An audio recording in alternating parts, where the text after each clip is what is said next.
programa Opinião recebe hoje o psicanalista Sérgio Pesce, o psiquiatra Roberto Lima e o psicólogo Cristiano Dalforno para falar a respeito da paternidade. Sejam bem-vindos ao programa Opinião. Obrigado, o Sérgio e o Cristiano já não são debutantes. O Roberto é o nosso primeiro convidado, é a primeira vez que está aqui. E me sinto bem feliz, Roberto, pelo teu desprendimento, pela tua colaboração, e tenho certeza que vai enriquecer bastante o programa e já vamos contar contigo a partir de agora. Tá bem, muito obrigado. Cristiano, o que é para ti, o que é a paternidade em si? Definir não dá, mas quais as circunstâncias essenciais para se começar a falar de paternidade? Ter um filho seria uma boa, mas para aqueles que não têm, podem falar também no âmbito teórico. Bom, nos bastidores nós comentávamos o quanto a paternidade pode e costuma mudar a vida de um homem, da mesma maneira que a maternidade costuma mudar a vida de uma mulher. A própria maneira como um sujeito significa para si e para os demais passa a ganhar um novo sentido a partir do momento em que um filho vem ao mundo, quando um filho nasce. Porque se outrora eu existia principalmente para mim, hoje eu passo a existir também para um outro. E isso é o que a gente mais escuta sobremaneira na clínica de mulheres que estão grávidas. Parece que as mulheres se envolvem um pouco mais com isso, mas os homens também falam, já que estamos falando da paternidade, da grande responsabilidade que sentem e que pensam que vão sentir quando ainda estão grávidas, quando ainda esperam, a partir do momento que o filho nasce. Mas o que nós falávamos era exatamente dessa mudança, desse eu que se edita, dessa unidade egóica que se edita. E eu lembrava que quando nós discutimos o texto do narcisismo lá nos bancos universitários, uma professora dizia para nós que acompanhou o caso de um sujeito que era psicótico e que sofria de muitas alucinações e que quando teve a oportunidade de tornar-se pai, teve uma mudança significativa no seu quadro. Para nós, da área psicológica, psiquiátrica, psicanalítica, é possível entender isso a partir dessa perspectiva. De um eu frágil, a gente sabe que o eu do psicótico, essa unidade narcísica do psicótico é frágil, desse eu que tem grandes limitações e que tem a oportunidade de se reinventar quando no nascimento de um filho. Com isso não quero dizer que descobrimos uma panaceia, não é isso, né? Senão daqui a pouco vamos dizer, bom, então curamos os psicóticos sugerindo que eles tenham filhos. Não, não é isso. Sem generalismos. Mas na verdade o que a gente sabe é que a paternidade, dentre tantas outras coisas, possibilita ao homem que ele volte o seu olhar para si e pergunte, bom, e agora? Como eu vou dar conta desse novo papel? Como é para mim ser o responsável pela educação, pelo cuidado, pela manutenção de uma nova vida? Roberto, tu como psiquiatra, quais as essencialidades para se falar de paternidade? Eu estava lembrando, enquanto o Cristiano falava, que para a mulher a gravidez é um momento em que ela tem um declínio da incidência de doenças mentais.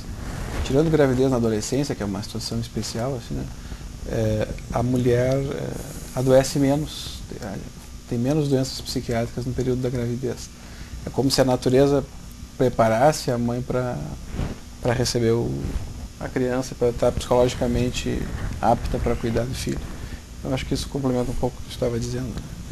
O que para os homens, se tu me permite, não é uma regra, né? Não, é muito frequente que os homens se desestabilizem na gravidez porque eles são colocados de lado, parcialmente de lado pelo menos. A mãe se volta para o momento da maternidade, ela se vincula mais com o bebê que está sendo gerado e o pai fica um pouco de lado. Né? E então é um momento difícil, é um momento de crise para o homem, né? A gravidez da mulher e o primeiro tempo, depois que nasce a criança, o pai precisa ter uma dose de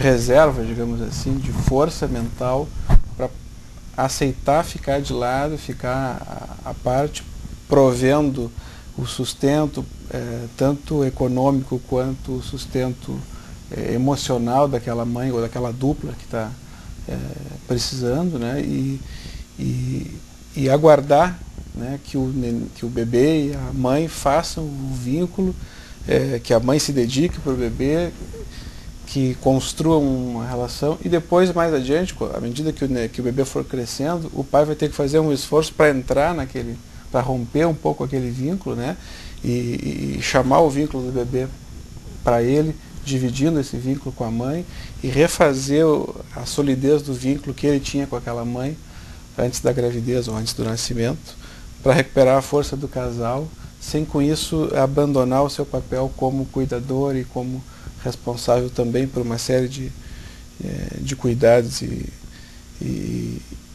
com esse bebê que tá crescendo. Sérgio, tu como lacaniano, vês esse escanteamento do pai, ou seja, começa uma paternidade, segundo o Roberto, sofrendo uma perda, um rompimento ou um afastamento mesmo que temporário. O que tu pensas disso? Bom, Lacan dizia, eu sou freudiano, né? Se vocês quiserem ser lacanianos, que sejam. Mas, enfim, psicanaliticamente, a paternidade, ela não é um conceito propriamente que se faz presente, mas a ideia de pai, sim. E pai como um representante daquilo que possa faltar ao outro, né? A mulher, na dimensão do que possa vir inaugurar naquele filho como um sujeito. Deixa eu me explicar melhor. Todos nós somos, enquanto humanos, desejantes. Isso significa que nós corremos atrás de algo que possa nos satisfazer, né, enquanto desejantes. O que nos remete a um mundo amplo e sem uma definição de objeto como seria no caso dos animais. Algo que possa satisfazer. Então, numa relação à mulher, quer dizer, supõe-se que um e o outro tomem, né, o seu respectivo par como alguém que possa trazer algo dessa satisfação aos desejos correspondentes. Quando surge a gravidez, né, a mulher vai deslocar, de certa forma, essa possibilidade de algo que lhe satisfaça para esse bebê. O que dá essa ideia de um deslocamento do homem. Bom, e é bom que isso seja momentâneo e não perdure. É muito importante isso. Que alguns homens fiquem mais aflitos, mais inquietados com isso, bom, dá o que pensar. Mas é muito importante, né, aí enquanto pai, enquanto representante de alguma coisa que possa vir a satisfazer desejos dessa mulher, enquanto mãe, que principalmente ao nascimento desse bebê, mas não só, de que ela possa voltar a essas referências, né, buscar nele algo. Porque isso vai possibilitar a esse bebê que ele se constitua como um sujeito. E, em decorrência disso, a formação de um eu, ou ego, como se popularizou dizer, né? Mas, enfim, nós também poderíamos pensar muitas outras coisas relativas a isso, né? Do ponto de vista do próprio narcisismo desse homem que vai ser um pai, de pensar que esse filho possa ter alguma coisa da sua imagem e olhar para ele e se ver de alguma forma, o que também vai ser importante para essa criança, né? Seja menina ou menino, né? na sua formação como um sujeito. Mas também, exatamente por isso, né, nós homens, enquanto pais, ficamos completamente furados, porque essas expectativas não acontecem propriamente, e ainda bem. Ainda bem. Tu achas, Cristiano, que há uma crise de paternidade? Tanto o Roberto quanto o Sérgio vem falando do quanto o pai fica fora no início da gestação, né, e principalmente ao final dessa gestação, quando esse bebê nasce, a impressão que se tem é que o pai sobra, né? Na verdade, essa mulher que tanto desejou esse filho encontra nele uma completude que talvez lhe faltasse. É isso que a psicanálise vem nos ensinando. E como o Sérgio dizia, é a mãe que apresenta o pai para o filho. É a mãe que aponta e diz, este é teu pai. Esse sujeito é importante. Tu tem muito o que conseguir com ele. Afeto, conhecimento e tudo mais. Mas parece que, e acredito que isso seja muito forte na nossa sociedade hoje, essas imagens, essas categorias fechadas, né, que socialmente se sustentavam no passado, de o sujeito pai, o mantenedor, hoje já não existem mais. Pelo menos não da maneira tão radical como existiam alguns anos, algumas décadas, talvez algumas gerações atrás. Mas isso não significa que a figura do pai esteja fragilizada. Talvez a figura do homem esteja fragilizada. Eu acho que é interessante perceber o quanto as próprias mulheres hoje prescindem dos homens, até mesmo para serem mães. Hoje existem várias formas de se engravidar, até sem homem.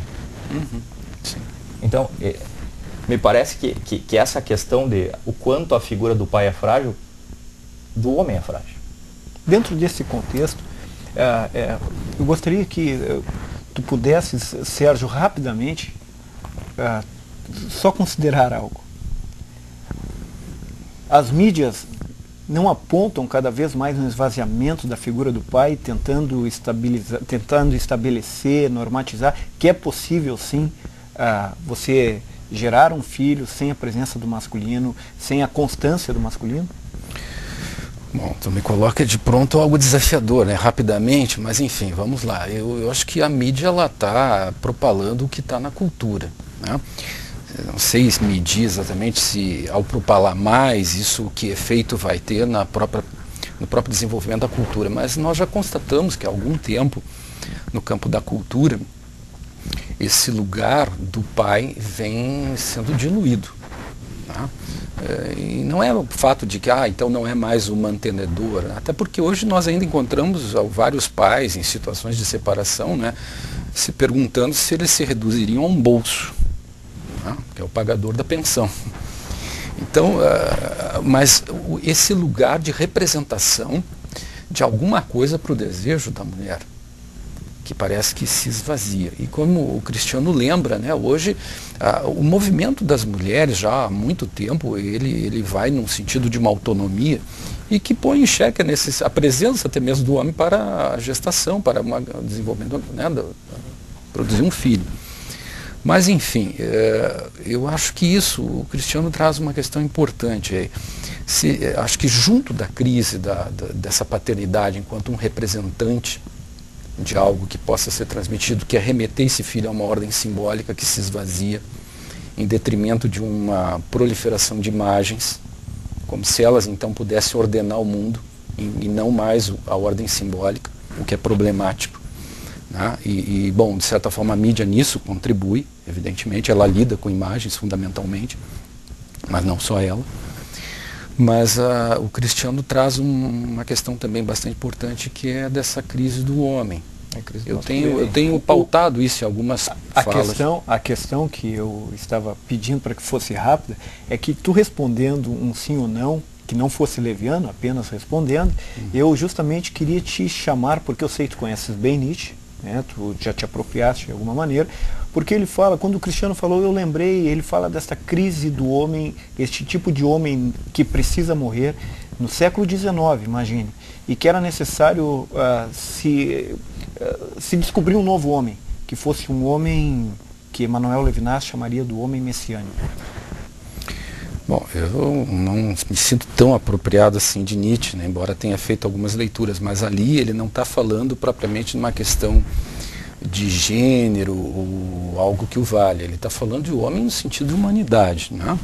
Mas no que nós temos nos últimos tempos é todo um desenvolvimento da mulher no campo social, no campo da cultura, ocupando espaços que antes não ocupava. Isso implicou numa série de elaborações sobre o lugar da mulher, né? E evidentemente que isso, ao acontecer, produz mudanças na identidade masculina, na questão do homem. E o que o homem tem se perguntado e pensado acerca disso?